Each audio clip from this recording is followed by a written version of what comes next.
The story begins in a small house on the edge of a forest, far from the hustle and bustle of the outside world. This is where Jack Caldwell, a veteran, chose to spend the remaining years of his life. The old house with peeling paint and a crooked porch seemed to reflect Jack's life. Full of challenges, many stormy days, but still standing strong.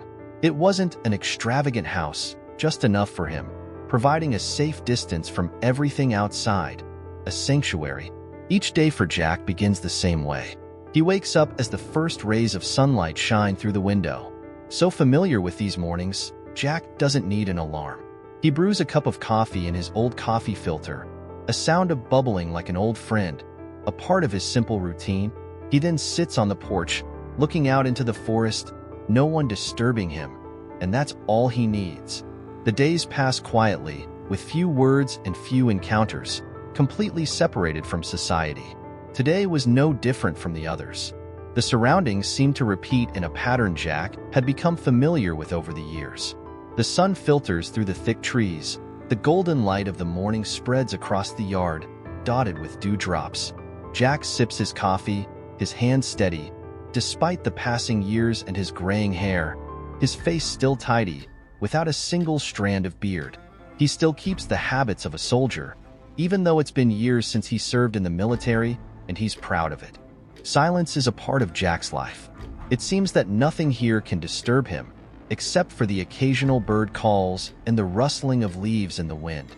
But Jack knows that, even in complete tranquility, the memories of his time at war cannot be easily erased. They cling to him like dark clouds, never leaving. The images from the battlefield still haunt his mind, sometimes so strongly that he feels as if he's still there, where every step brings pain and memories. After finishing his cup of coffee, Jack stands up and stretches, his joints cracking. He moves stiffly, the slow steps of a man who has endured many challenges throughout his life. Today will continue like the others, tending to his small garden behind the house, fixing the loose railing on the porch, and fiddling in his workshop. For Jack, the workshop is where he finds peace, a place where he can immerse himself in small projects, temporarily forgetting the worries inside. By mid-afternoon, Jack feels the need to go into town for supplies. Although he dislikes leaving his cozy little house, some things can't be postponed. He drives his old pickup truck, a vehicle that's been through many years, down the narrow dirt road leading to the main road. This small town is where people know Jack, but no one truly understands him. He's the quiet man living alone in the woods, avoiding relationships, and that's just how he likes it. What's so special about this town? It's just one main street with a few old shops, their walls weathered by time. Jack parks in front of the grocery store, nods briefly at the shopkeeper, and walks inside. He dislikes small talk.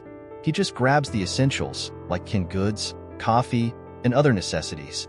People in the town know him, but no one truly understands him. Jack is just a shadow in their lives, and he prefers it that way.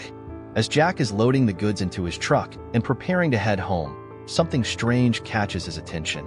At first, it's just a dark shape gliding along the edge of the road, blending into the grass and dirt, indistinguishable.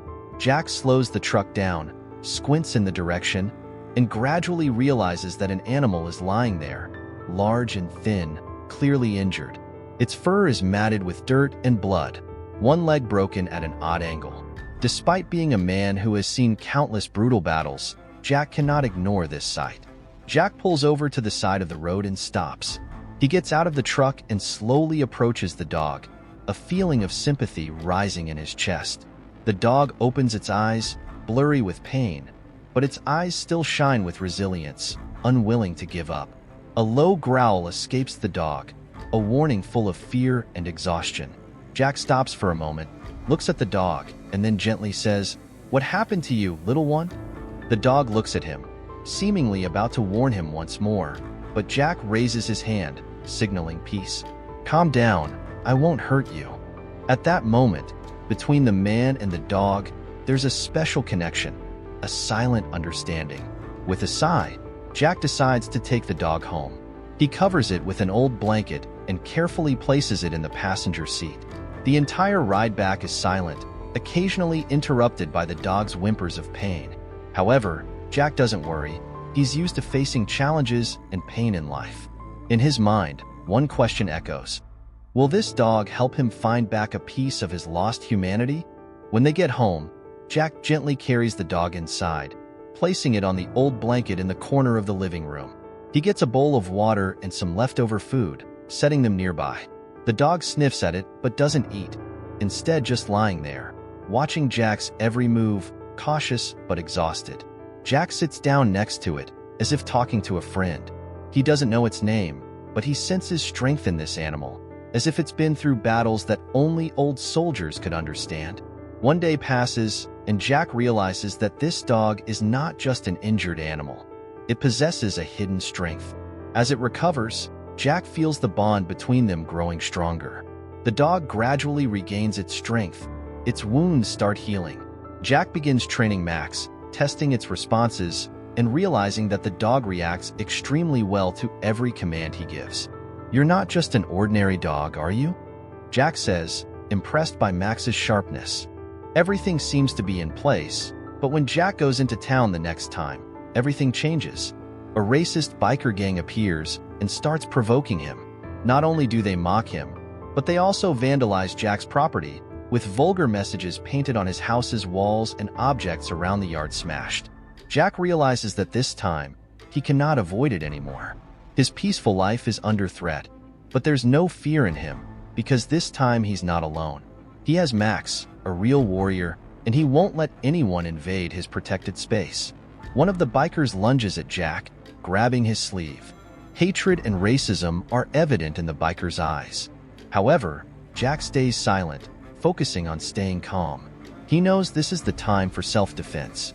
In Jack's mind, the combat techniques he learned in the military come rushing back. This time, he's not alone. Jack doesn't sit still any longer.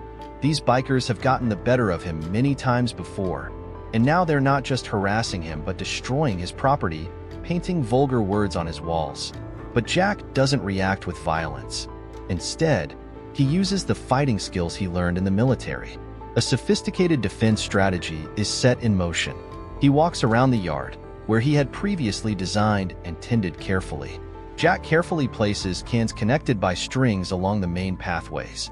These cans will make a loud noise whenever something touches them, signaling Jack that someone has entered. Anyone caught off guard will be startled by these sharp sounds. Max, Jack's warrior dog, follows him, always in a ready stance, prepared to protect.